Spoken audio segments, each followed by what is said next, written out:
Good evening and welcome to Spooky Town Tales Season 2, Episode 5. Again with the 5. 5. Haven't you heard that? I'm in bingo mode, folks. I don't know why. I'm in bingo mode. I'm preparing for possible quarantining in the coming weeks. We're going to be playing all kinds of games with the kitty winks. Any good game will do. Any good game. We've got to get my bingo voice down. 2 fat ladies, 88. 2 swans on a lake, 22. 22. We've got to be ready. Anyway, welcome back, everybody. Now, you may have noticed we didn't put out an episode last week. We're trying to do it fortnightly, but I think if this quarantine business kicks up with, it'll be a weekly thing. It'll go back to where it should be. It'll get back to where it should be because we'll be home and we'll have time on our hands. But life's been busy. Life's been weird. I guess you're all probably feeling a bit weirded out and stressed at the moment. So take this opportunity to tune into Spooky Town Tales and switch that worrying brain off for a little while and just listen to us talking shit for 40 minutes. Listen to the ramblings. Listen to the spooky ramblings of 2 people who may or may not have already had a beer tonight. It's Thursday. Guilty. It's Thursday night. It's been stressful. We've treated ourselves to a beer. We have. Congratulations, us. Yeah.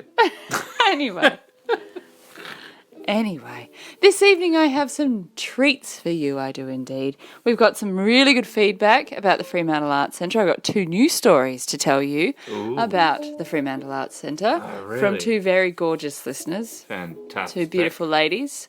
One of which is a recording, so you get to hear her beautiful voice. Another one was just a written story, so I'll be sharing that with you guys, and you can hear just how friggin' weird the Fremantle Arts Centre is. Nice. Hopefully enticing you to take a little trip. Take a little trip. Take a little trip. Lowrider there. I love that song. That should be our theme song. Should. Next time. Season 3. I'll get in touch with the pre-existing band members and see if it's okay See if with they them. can judge that in there. Guys, I'll buy you a block of chocolate. Just let us use just a bit of the song. So The best bit. just the best bit. So yes, anyway. We've got a couple of ghost stories from the Fremantle Arts Centre. We have a very weird West Australian cryptid episode. The whole thing. Story. Whoa. A story. I'm tired. 3. It's been a hard week. I have a very cool cryptid story for you this evening from WA. Very spooky. Very, very strange. I have a spooky ghost story from Scotland. Nice. Because I felt like it's been a while since we've had a wee Scottish study. True. That is true. It's about time we dropped some Scots. I can't use my bloody accent You totally again. can. There you go. Can't use mine because mine doesn't work. You could give it a whirl. No. I have another real estate story. Cool. Yeah. Actually, I've got 2, I believe, this evening. Nice. And I have a creepy disappearance story because I've been listening to true crime podcasts while scrubbing our house for yet another home open that may or may not eventuate in anyone buying our house. But we'll keep on chugging through. We'll keep scrubbing this joint and keeping it shipshape. Keep swinging. So I've got a really cool, weird... I find these interesting. I don't know about you guys, but if you're here and you're listening, you generally like the strange and unusual, and you may like this little tasty teaser of a story. It's your fault. Yeah. If you're here, you've got no one else but yourself to blame. It's 100% your fault. So welcome back. Are you ready? Are you prepared? Are you comfortable? Have you got a lovely chair to sit in? Perhaps a cold beverage? Perhaps a warm beverage? We're not biased against cold or warm beverages. They're both quite delicious. Prepare to be Spooked.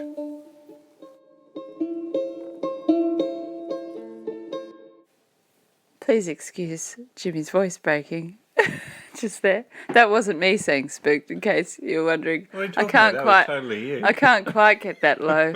I can try, but it generally sounds like a drunk uncle at a bowling club when I try. That's about as low as I can get. Anyway, on with the stories. I'm going to play for you now a recording I got through about the Fremantle Arts Centre. We're going to go straight to that one. Straight into it. So I'm going to play it for you now, Jimmy. Nice. And then we're going to discuss it. So prepare for a very lovely, eloquent, beautiful voice. So here's Kat's story. Hello, Morgana. I've just been listening to your latest WA Hauntings podcast. So good. The one about the Fremantle Art Centre, brought back memories of when I went and did an art class there. And the artist, the teacher, an older woman, was telling me about how she'd been teaching a life drawing class a couple of weeks before our class. And that had a model, obviously, a life drawing model in the middle of the room. And because she'd been in her pose for quite some time, she started to drift off and sort of just stare into space, as you do. So she's sort of, her eyes were glazing over and she was just staring at the wall in front of her while everyone drew her. And all of a sudden, she got up screaming and ran out of the room. And the art teacher went after her and said, obviously, are you okay? What's going on? What happened? And she was crying, she was screaming, she was naked. So she'd run into an art gallery space where members of the public were, and she was naked. She was that terrified she hadn't even thought to get dressed. And the art teacher finally got her to explain what had happened. And she said that as she was staring at the wall, this face jumped out from the wall, a woman's face, and she screamed at her, "Yes, admit it, you can see me." And I have never forgotten that. I was about 18 or 17 or something at the time. I was quite young when I took the class. And I can still remember her telling me that story. And, I believed her. Like, this was a very respectable art teacher, well known to the art centre, and lovely old lady. And she shared this story with me because I'd gone in saying it just feels a little bit, there's something a bit weird in here. It just doesn't feel nice. And she told me that story. So yeah, I didn't really get a lot of painting done for the rest of the class, but I thought I'd share that with you because maybe it adds a little bit more flavour to all the other great stories that you shared, which were fabulous. I love hearing about stuff like that. So yeah, keep up the podcast. I'm so happy that you're back, and best of luck with all the house hunting and moving and stuff too. Lots of love. Bye. How creepy is that? That's proper creepy. Now, for someone to be so scared that she's jumped up, she's left her robe and her clothes, Proper done the buff not nudie caring at all. I mean, you've got to be a little bit comfortable with your body to be able to be a life drawing model, but at the same time, to be able to just to run in public. run bare-assed out the room into a public area, Yeah. That's... you'd have to be pretty damn scared. Oh, of course you'd have to be. But I mean, like she said too, how it took her a while to console her, obviously. Poor lady. To pull her back in together. And Yeah. that's some scary stuff.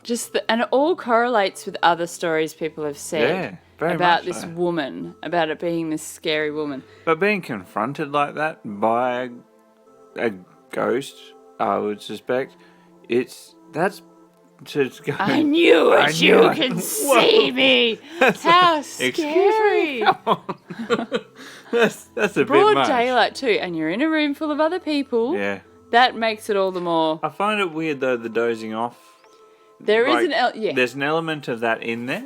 Maybe she fell asleep, Who knows? but at the same time, her eyes were very open. direct. But even if your eyes are open and you're in a stare, you can't something that vivid Yeah. to scare you that much. Oh, it would though. It's. I mean, we've all been woken up from a stare, Yeah. and But to be jolted in that form, But I staring can't at a blank imagine. wall.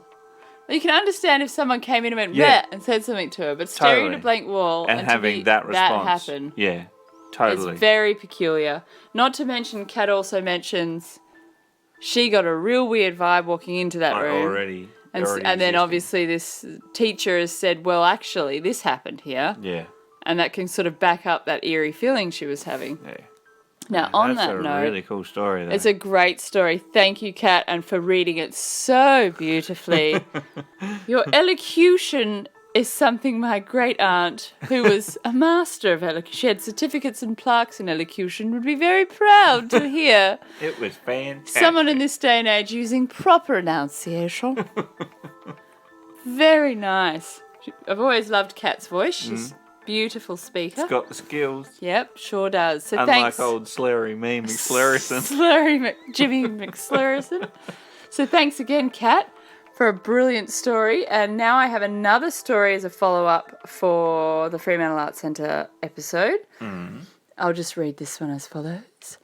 Great show. At a family celebration at Freo Arts Centre, I had to escort my young niece to the toilet as she had a scary experience with something opening and closing the door and pulling her hair, and was prepared to wet her pants rather than go back in.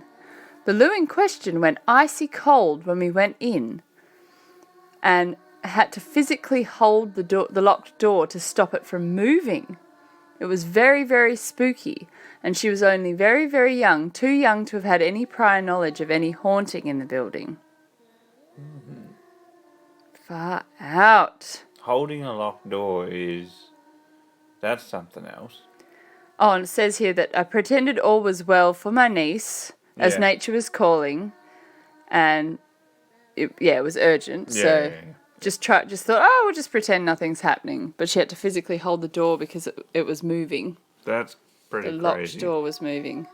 So the little girl Yeah. in question had got a fright. Something was pulling her hair and closing the door, moving the door when she went in there previously. And that's why, Yeah, she needed to come back out and obviously get someone else to go in with. poor little thing. Yeah. And then to have it confirmed by the adult in that situation. That's worse as a kid too. Yeah. That's what you want not to happen 100%. I was thinking this the other day because I was listening to a podcast where a little girl had seen an old lady in her room and this shadow in her room and had been moving certain doors and things in her room and had told the parents and they were like, they disregarded it. Yeah. Got so bad that the dad said, look, we'll swap. You go in with mum, I'll sleep in here. Yeah. The dad saw it, but they still just pretended it was nothing. Yeah, sometimes you can't do that. And it's sort of in this situation where, like, where's the line? Do you how do you handle it? Because either way, you don't want your kid to be anxious. No, of course. So you want them to feel safe. Yes. So is it better to pretend, even though they're seeing it and they're seeing it over and over again, and you know they're seeing it, or in this case, then the you're dad saw seeing it it as too. well, Yeah. do you still pretend it's nothing? Or do you let them know that you believe them and that you're going to try and find a way to fix it? I think that's the only option. I can't see any other option to it. Because the damage that occurs when you deny Ignore it. them, is so much worse. just saying, even though you've seen the same thing, then you pretend they're going crazy, it's Yeah. going to make them feel completely isolated. Absolutely. So but- if ever your kid comes to you with something weird, don't make them feel dumb or Just silly. give them a hand. Just say you believe them and that look, we're going to try and work this out together. That's the best advice I can give to anyone whose child comes through. Yes, it's confronting. Yes, it's scary. 99.9% of the time, it's something completely explainable. 100%. But rather than sending them off to their room and, just go away, you're being silly, Yeah. let them know that you believe them. Let them know Back them up.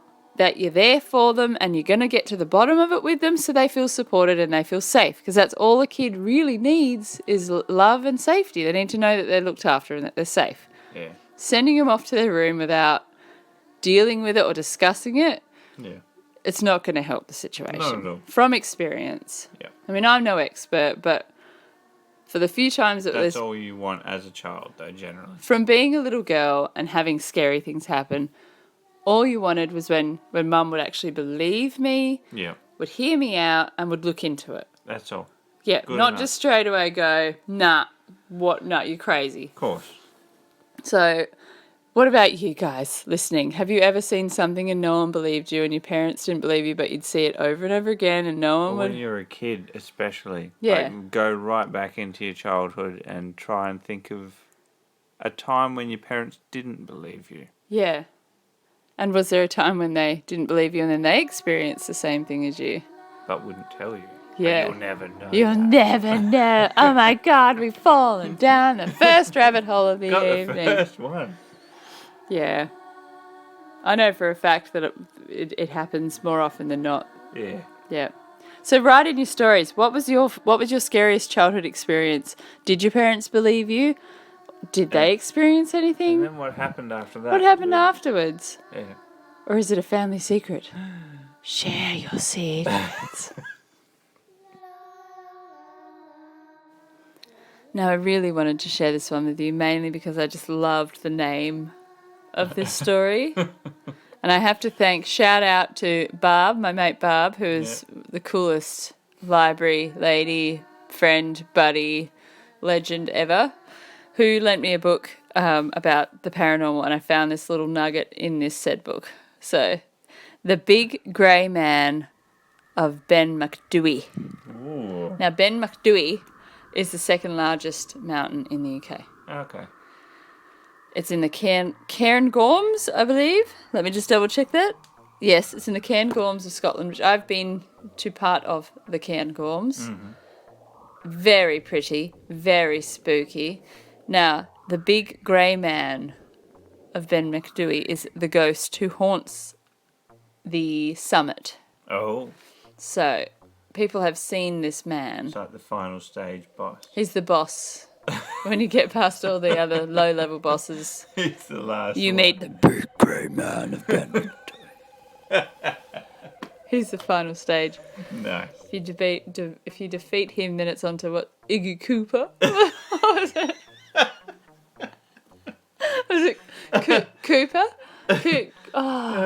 That's what Royston used to call him. Iggy Cooper. Showing my age here.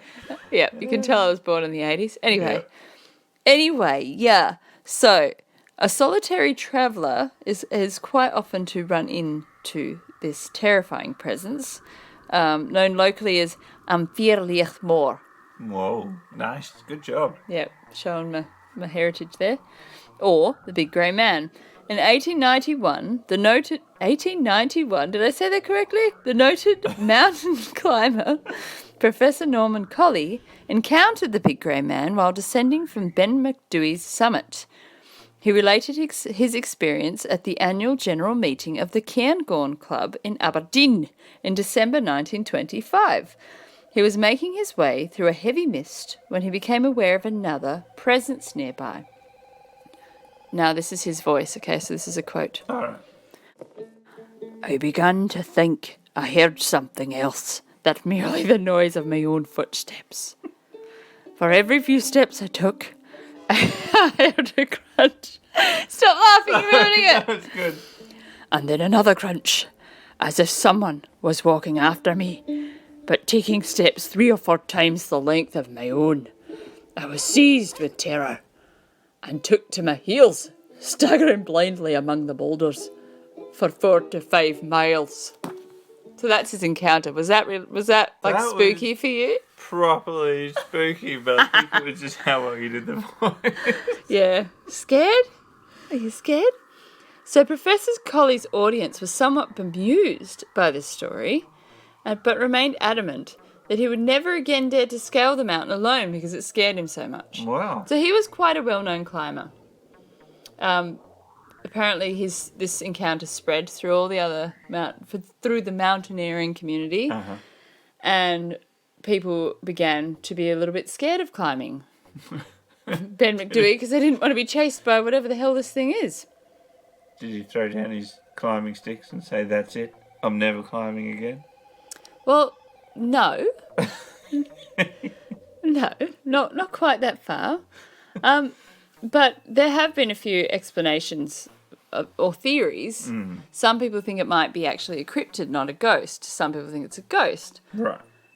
So the theory is it could be a Yeti-like man-beast. It could be a mystical holy man. It could be a geological holograph or an optical illusion. Some people have even said they think it might be a marooned extraterrestrial. Got stuck up on the mountain. Where am I? Where are you, those players? How do you do all the accents so well? I know. That's my planet Billy Blop accent. But just imagine it. Of all the places for extraterrestrial, you're on the top of Ben McNewy. You can't get down because of the fog. Damn fog. Now this brings me back. Well, again, another theory, hallucination of when you've got oxygen deficiency. That's where I'm at. Is another thing, and you do get feelings of paranoia when you're deficient in oxygen. Yep. From someone who suffers from asthma, I can confirm. When I'm low on oxygen, you feel a little bit anxious and jumpy and feel a bit weird. Jumpy, no. Shut up. I've got nerves of steel. Anyway, so so my theory is, again, we've had a story, I think we've had a story where I've discussed it, where there is a scientific explanation for, you can see a vertical or a parallel, your shadow effectively. Yes. Through water vapours. That was way back in the first season, and yeah, I remember you saying that was. And it's to do with the fact that the thickness of the fog with all the water molecules in the air. They can line up enough to create almost a three-dimensional shadow that's detached from you, but it's in front of you and it looks like a separate entity, but it is indeed you. Yeah. Coupled with a bit of paranoia. Oxygen deficiency. And everything else that could go with said oxygen deficiency. Crackle-san. Crackle-san. Yeah, I think we're onto something. I think we've discovered what the big green man of Ben McDewey is actually just an optical illusion. Yeah. We might have. We might not have. In any case, if you're climbing the mountain, just be careful, because it might just be a giant big, it could be a Yeti. It could be Alien. an extraterrestrial. That's how they talk. I don't Laugh know. all you want, but it's true. I'm not sure. I'm yet to be convinced. Now, speaking of Yetis and cryptids, are you ready for our West Australian Yes. Bigfoot sighting? Yeah. Bigfoot / bunyip. Now, this one is technically under the term bunyip, is what it's been sort of categorised as. Mm-hmm. But again, a bunyip is effectively an Australian Sasquatch or Australian. Australian. As far as I can tell, they're just a little bit more obese. From all the cartoons that I watched, they were slightly larger in the pot belly. They've got no neck. They don't have a neck. They're kind of just head to shoulders, like a big dome, like a hill. And they live in the water, though. Our ones, generally it's near water or in the water. Yep. Bunyips. Be careful of them. Anyway, on with the story.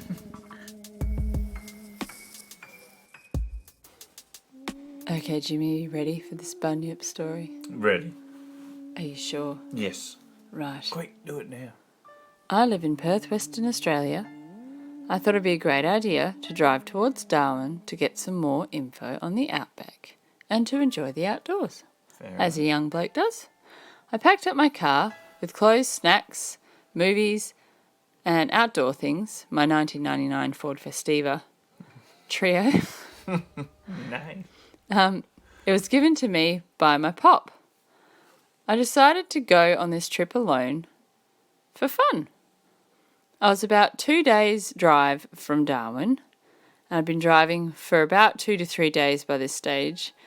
As I don't like driving at night, I pulled over into a parking bay to catch some rest before taking off.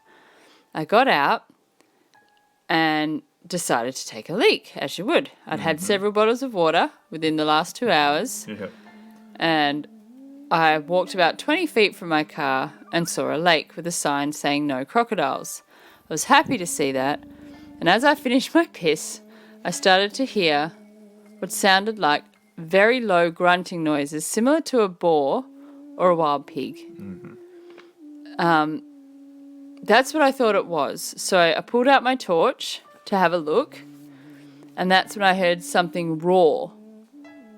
And it was so loud that I felt my bones rumbling in my chest, and it just completely freaked him out, this guy, because he says it sounded like it was a pig mixed with a man shouting. And it was so loud that it vibrated through his whole body. Yeah. Whoa. Then he heard something burst out the lake at such speed that he had no time to point his torch at it. It was very loud and large. Mm-hmm. So he just started to book it out of there. Yeah. Piss bolt. So he had no time to shine the torch on it before he started running, terrified. Got back to the car and locked it and slammed the door so hard that the window cracked. Whoa. I tried to start the car, but it was a cold night and the engine had gone cold because he'd obviously walked around a little bit as well before taking his piss. Yep. I looked outside to see where whatever this thing was, and I saw it.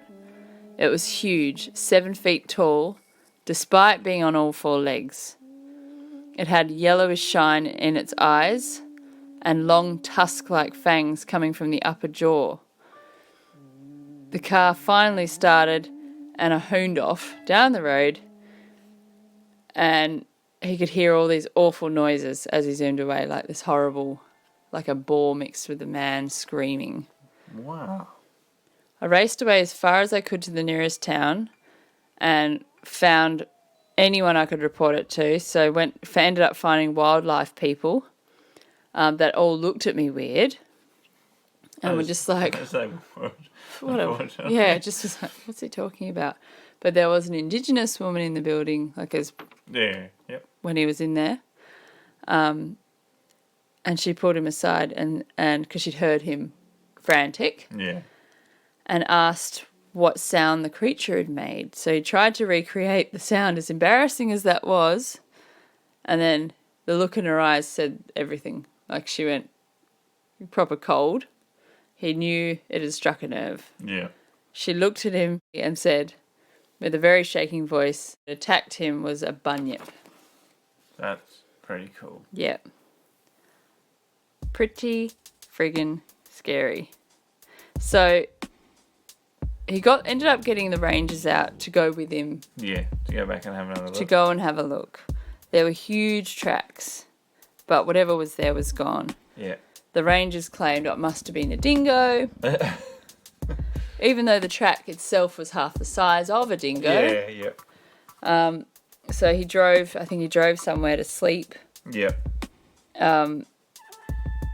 It was very upsetting because obviously he'd nearly got eaten in his eyes. Yeah. And the rangers all thought he was crazy.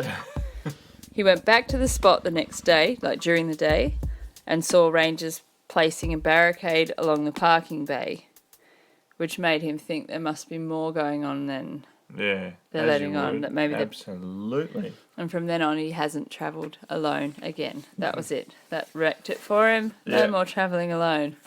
That's really cool. So that was in WA. A tusked, like 7-foot man creature with yellow eyes. It'd be so much worse travelling somewhere else and having someone else confirm it, I think. Have them go, oh, that's what this is. This is definitely a bunyip. That's not great for your confidence in you being crazy. And, like, you could write it off more if you'd been drinking or chuffing something, or maybe you'd fallen asleep and then woken up. Like, maybe you could think maybe you've dreamt it. Or if he'd been driving through the night and was proper sleep deprived. But the fact that he didn't drive at night, he always pulled over and rested slept. Well. You can't I mean, although driving for long hours is exhausting. But if you're awake and he's having a nice time walking around enjoying the scenery and having and then having a wee unaware. Yeah, that's pretty cool. But your eyes play tricks on you. It could very well have been a wild boar. And it could have just seen it as being larger. I mean, the car itself isn't a big car. No. And boars can get quite large. But 7 foot, you can work out 7 foot from a distance. Yeah, but how many people can actually realistically say they've seen guess a wild boar? Yeah, or that guess heights, situation. or guess heights effectively or True. accurately. True. And when you're scared, everything seems bigger than it is. But it's just so much worse having someone else confirm it. Yeah. But it's also weird though, like you said, it was viewed as being on all fours as well. I think that's gives the idea that, you know, there is a chance it could be a boar. Yeah. But I don't know how much. And it time. might have been like the angle, perhaps it had run up a bank that he Yeah. couldn't see in the dark, and so when he's glanced over, it seems bigger. Seems bigger. But also, I I don't don't know if they hang out in the water very often though. That was one of the things that. Unless it was having a drink. Yeah. And stacked it into the water or something. Yeah. You just don't know. Or just ran at him, which they do. Yeah. They do charge at you. That's a good one though. Regardless, pretty creepy story. Especially when someone else confirms it. I think that's the hardest thing to swallow for me. Is someone else going, you know. And someone that knows the area. Yeah. And even weirdly, why were they barricading off the parking bay the following day? That's True. very strange. Very odd. Yeah. Is there more going on? Has anyone in WA ever seen a weird or heard weird sounds that sound like a boar mixed with a man near water screaming. holes? Pretty creepy. Yeah. I'm going to rethink going near water bodies at night. Oh. Yep. We'll just give that a miss for a little while. Yep. Now, I like a good ghost story. So I found this one as we're still in the midst of this home selling business. I do like a good real estate story. So Yeah. I found this one which was just too good not to mention because it's just great. I guess you could call it a possessed house or a bad luck house. So here we go, folks. This is from a real estate agent in the US. As soon as I pulled up the driveway, the hair on the back of my neck stood up. My buyers, a married couple whom I was showing the property to, were standing outside. And there was a feeling and odour of death. I had chills and began to shake. When I opened the front door, the wife, who was 5 months pregnant, felt like she was going into labour. We turned around immediately and left. As soon as we pulled out the driveway and got about 100 feet away from the house, the wife said she felt better. Later, the listing agent, who was related to the seller, told me no one who visited the property wanted to stay long. Finally, after getting no offers, the seller decided to demolish the property. 3 workers were injured one way or another during the demolition, so the seller gave the remnants of the home to the volunteer fire department to use for controlled fire training. 3 firemen were hurt, though not severely. The house smouldered for 3 days. Now there's nothing but dead space where the house once stood, and nothing, not even grass, will grow there. Whoa. Grass grows everywhere. Something weird has occurred. Lots of 3s. Yeah. Lots of 3s. Which, again, I mean, as someone who knows, who's watched a lot and read a lot on the subject of the paranormal, the theory by demonologists is that with a demonic possession, you'll get 3 scratches, you'll get 3 knocks. So everything does come in 3s in a demonic possession. Odd. Very odd. And that death smell. And that eerie feeling. Yeah. Very strange. That is very strange. So I would say probably yes, something really dreadful might have happened on the land or in the house, Yeah. which would pretty much cause this. Yeah, absolutely. And not only the fact that it just was an ongoing thing, so it wasn't just any, one family who might have been being dramatic. But this is easily 3 different circumstances where there's been builders, firemen, and a realtor. Quite, a drawn-out process. So many people. Different people, different walks of life, Completely different unrelated. professions. Yep. All just going about the day-to-day. Hmm. Very strange. Very.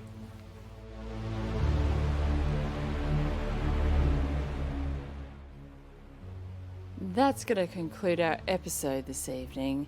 If you have a spooky story to share with us, be sure to send it on through at the Southern Paranormal page. Message us directly, or you can also send, I don't know if you've seen on your, I know that on iPhones you can do it, as one of our listeners did last week, has sent through just a voice recording of your story if you'd rather do it that way, and then we'll play it if you're happy to. We can play it on an episode. That way your story is told exactly from the horse's mouth as you've experienced it. And I do really love getting those because it's more authentic. I love hearing people tell their own story. But if you'd rather be anonymous and write it in, go for it. We are more than happy to read out anonymous stories. You just have to let us know you want to be known as anonymous. You don't want anyone knowing your name, profession, whatever. That way you can get it off your chest and it's really good for you. And then you can join this community and get some great feedback about your story, because sometimes it's better just to get it out there and know you're not alone in the weird, wonderful world that exists.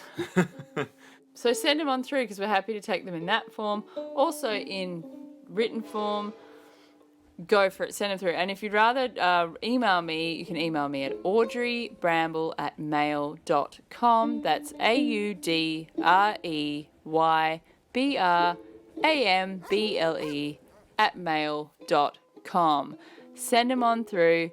I repeat, if you want to be anonymous, let me know. We are happy to read out. Or if you don't want to read it out, you just want to share it with us, send them on through. We'll take any strange stories that you've got. And we're a little bit sad because all the Pumpkin Festival and all the festivals have been cancelled, but it's for a good reason. And I want to take this opportunity to send everyone out there a big spooky hug from Jimmy and I, and just let you know that we're all thinking of you, and be sure to check back with us, because in the coming months we're going to be putting a lot of content out for everybody to keep you busy and make you feel not so alone during this really weird friggin' time that's going on in the world. So let's all stick together, this spooky community, and I appreciate the support and the feedback that we're getting, and we're very happy to be back again. Be sure to wash your hands, don't touch your face, keep away from people. Safe social distance. Stay safe and stay spooky.